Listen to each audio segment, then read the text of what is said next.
മാധ്യമപ്രവർത്തകർ രണ്ട് തരത്തിലുണ്ട്. ഒന്ന്, ശമ്പളം കിട്ടാൻ വേണ്ടി ഭാര്യയും മക്കളെയും പുലർത്താൻ വേണ്ടി ഈ ജോലി ചെയ്യുന്നവർ. അവർക്ക് വലിയ നാട്യങ്ങളൊന്നുമില്ല. മുതലാളി കാശ് തരുന്നു, അതുകൊണ്ട് നമ്മൾ നമ്മുടെ കഴിവിനും പ്രാപ്തിക്കും ബുദ്ധിക്കും ഭാവനയ്ക്കും ഒത്ത രീതിയിലുള്ള വാർത്തകൾ നാട്ടുകാർക്ക് വിതരണം ചെയ്യുന്നു. ബഹുഭൂരിപക്ഷം മാധ്യമപ്രവർത്തകർ ഏതാണ്ട് ഈ വിഭാഗത്തിൽപ്പെട്ടവരാണ്. എന്നാൽ അങ്ങനെ അല്ലാത്ത ചില ആളുകൾക്ക് ഈ സമൂഹത്തെ പുനർനിർമ്മിക്കാൻ, പുനഃസൃഷ്ടിക്കാൻ, ഉടച്ചു വാർക്കാൻ പ്രതിജ്ഞാബദ്ധരായിട്ടുള്ള ആളുകൾ.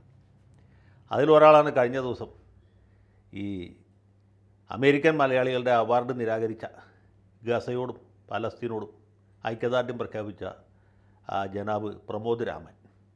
ഈ രാമന് വെട്ടുന്ന വേറെ പ്രതിഭകളും ഈ രംഗത്തുണ്ട്. അതിലേറ്റവും പ്രധാനപ്പെട്ട ആളാരെന്ന് വെച്ചാൽ ഈ റിപ്പോർട്ടർ ചാനലിലെ മൊട്ട അരുൺ എന്നറിയപ്പെടുന്ന ഒരു വിദ്വാനാണ്. ഇദ്ദേഹം വലിയ സാമൂഹ്യ പരിഷ്കർത്താവാണ്, പണ്ഡിതനാണ്, ചിന്തകനാണ്, ദാർശനികനാണ്.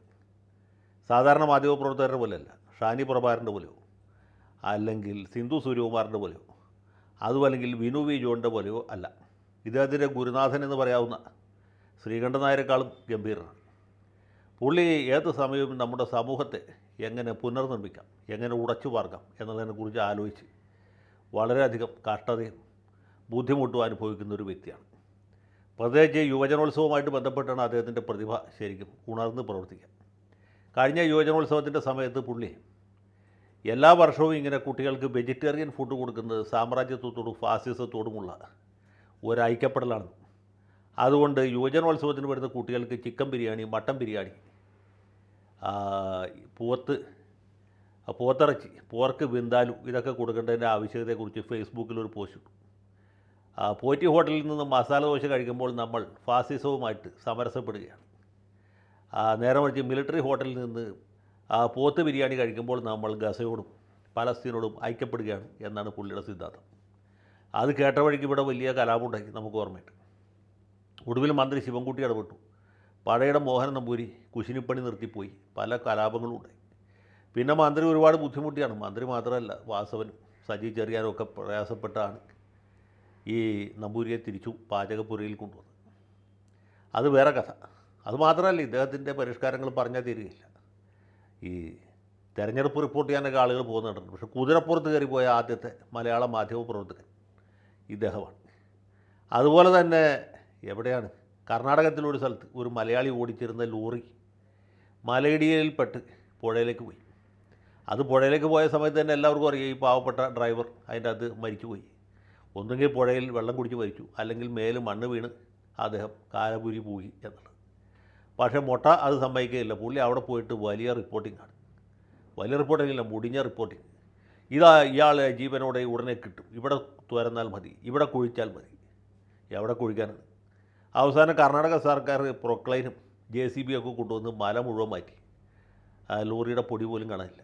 ലോറി നേരത്തെ തന്നെ പുഴയിലേക്ക് ഒഴുകിപ്പോയിരുന്നു. പിന്നെ ഇദ്ദേഹത്തിൻ്റെ ചാനലിൻ്റെ പ്രവർത്തനം കണ്ട കന്നഡികർ ഓടിച്ചിട്ട് തല്ലും എന്ന അവസ്ഥ. എന്ന് വെച്ചാൽ പുള്ളിക്ക് യാതൊരു ചളിപ്പുമില്ല. ചളിപ്പ് കണ്ടുകൊണ്ടിരുന്ന ആളുകൾക്കാണ്. ഈ ചാനലിൻ്റെ റേറ്റിംഗ് വർദ്ധിപ്പിക്കാൻ വേണ്ടി പുള്ളി കാണിക്കുന്ന ഓരോ കോമാളിത്തരങ്ങൾ, കോപ്രായങ്ങൾ കണ്ടാൽ സത്യം പറഞ്ഞ ഈ മാപ്പറകളെയൊക്കെ നമുക്ക് മുരുക്കുമ്പത്തിൽ വെട്ടി അടിക്കുന്നു. അങ്ങനെ വലിയ തോതിൽ പരിശ്രമം നടത്തിക്കൊണ്ടിരിക്കുന്ന ആളാണ്. പക്ഷേ അത് വെറുതെ അല്ല കേട്ടോ. ഈ മരമുറി ചാനൽ ഇപ്പോൾ ഇങ്ങനെ 8ാം റേറ്റിങ്ങിൽ അടിച്ച് കയറിക്കൊണ്ടിരിക്കുകയാണ്. പുള്ളിയുടെ ഗുരുവായ ശ്രീകണ്ഠൻ നായരുടെ 24 ചാനലുമായിട്ടാണ് 2ാം സ്ഥാനത്തിന് വലിയ മത്സരം. ഈ ആഴ്ച 24 ആണെങ്കിൽ അടുത്ത ആഴ്ച മരമുറിയാണ്, അടുത്ത ആഴ്ച മരമുറിയാണെങ്കിൽ പിന്നത്തെ ആഴ്ച 24 ആണ്. അങ്ങനെ 2ാം സ്ഥാനത്തിന് വേണ്ടി ഇവർ രണ്ടുപേരും തമ്മിൽ വലിയ അടി നടന്നുകൊണ്ടിരിക്കുകയാണ്. ഒരു വേള 1ാം സ്ഥാനത്തിൻ്റെ അടുത്ത് വരെ മരമുറി എത്തിക്കാൻ പുള്ളിക്ക് സാധിച്ചു. കാരണം ഈ മലയാളത്തിൽ TV കാണുന്ന ആൾക്കാർ അധികം മന്ദബുദ്ധികളായതുകൊണ്ട് ഇദ്ദേഹത്തിൻ്റെ ചാനൽ കാണാൻ ഒരുപാട് ആളുകളുണ്ട്. ഇദ്ദേഹത്തിൻ്റെ ഈ കോമാളിത്തരം കാണാനായിട്ട്, ഇദ്ദേഹത്തിൻ്റെ ഈ വൃത്തികേടുകൾ കാണാനായിട്ട്. ഇതാണ് മാധ്യമപ്രവർത്തനം എന്ന് ധരിച്ചു വെച്ചിട്ടുള്ള ആളുകൾ പോലുമുണ്ട്.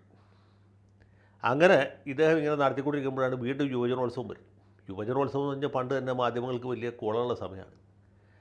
മുമ്പൊക്കെ എങ്ങനെ വെച്ചാൽ ഈ യുവജനോത്സവത്തിന് വരുന്ന കുട്ടികൾ അവരുടെ പരിപാടികൾ റിപ്പോർട്ട് ചെയ്തു. പിന്നെ അവസാനം സ്വർണ്ണക്കപ്പ് കൊടുക്കുമ്പോൾ നമ്മുടെ ചാനലുകൾ തമ്മിലൊരു മത്സരമുണ്ട്. സ്വർണ്ണക്കപ്പ് കിട്ടിയ ടീമിനെ ഞങ്ങളുടെ സ്റ്റുഡിയോയിൽ എത്തിച്ചു. അവിടെ എല്ലാവരും ഒരു സ്റ്റാൾ തുടങ്ങിയിട്ടുണ്ടാവും. ഈ ആലുവപ്പുറത്ത് പൊരി ഈന്തപ്പഴം വിൽക്കുന്ന സ്റ്റാളുകൾ പോലെ, അല്ലെങ്കിൽ കാലിച്ചട്ടിയും ഒലക്കം വിൽക്കുന്ന സ്റ്റാളുകളുണ്ടാവും.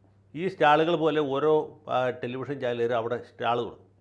ഏഷ്യാനെറ്റിൻ്റെ സ്റ്റാൾ, അതിൻ്റെ അപ്പുറത്ത് മനോരമയുടെ സ്റ്റാൾ, അതിൻ്റെ അപ്പുറത്ത് മാതൃഭൂമിയുടെ സ്റ്റാൾ, അതിൻ്റെ അപ്പുറത്ത് റിപ്പോർട്ടറിൻ്റെ സ്റ്റാൾ, അതിൻ്റെ അപ്പുറത്ത് ഇന്ത്യ വിഷൻ്റെ സ്റ്റാൾ. എന്നിട്ട് ഈ സ്വർണ്ണക്കപ്പ് വരുന്ന സമയത്ത് ഇവന്മാരെ കൂടി ഉന്തും തള്ളും പിടിയും വലിയും അവസാനം ഈ സ്വർണ്ണക്കപ്പ് ഒടിക്കുക. അതാണ് അതിൻ്റെ വേറൊരു പരിപാടി. ഈ 111 പവൻ്റെ സ്വർണ്ണക്കപ്പ് ടി.എൻ. ജേക്കബ് ഇരിക്കുന്ന സമയത്ത് ഉണ്ടാക്കിയതാണ്. ഇവരുടെ മൽപ്പിടുത്തം കഴിയുമ്പോൾ സ്വർണ്ണക്കപ്പിൻ്റെ അതിൻ്റെ വച്ചേക്കണ പീഠം ഒരു ആളുടെ കയ്യിലും ഇതിൻ്റെ കാത് വേറെ ആളുടെ കയ്യിലും കപ്പ് മൂന്നാമതൊരാളുടെ കയ്യിലും ആയിരിക്കും. ഇങ്ങനെയൊക്കെയാണ് സാധാരണ പതിവ്. ഇത് പണ്ടുകൊണ്ടേ ഉള്ളതാണ്. ഈ മുട്ട വന്നേക്കുമ്പും ഈ പരിപാടിയുണ്ട്. ഇപ്പോൾ അതൊക്കെ കടന്നു, അതിൻ്റെയൊക്കെ കൂടിയ സ്റ്റേജാണ്.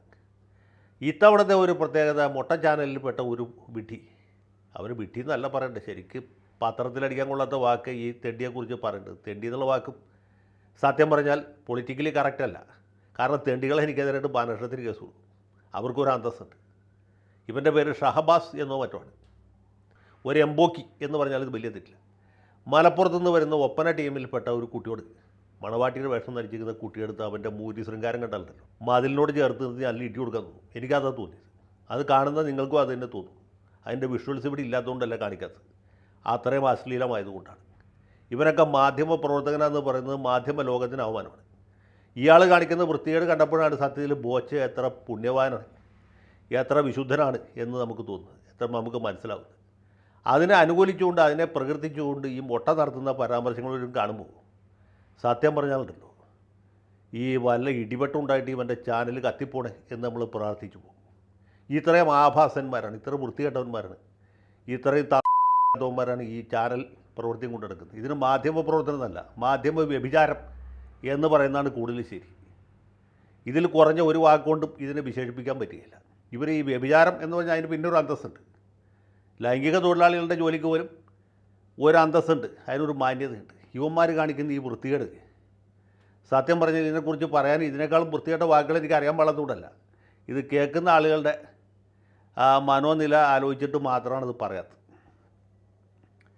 ബോച്ച എത്ര പുണ്യവാനാണെന്ന് നമുക്ക് മനസ്സിലാവുന്നത് ഈ മരമുറി ചാനലിലെ 7ാം കൂലികൾ നടത്തുന്ന ഈ കലാപരിപാടി കാണുമ്പോഴാണ്. കൂടുതൽ പറയാത്തത് കേൾക്കുന്ന ആളുകളെ ഉദ്ദേശിച്ച് മാത്രമാണ്. ലാൽ സലാം.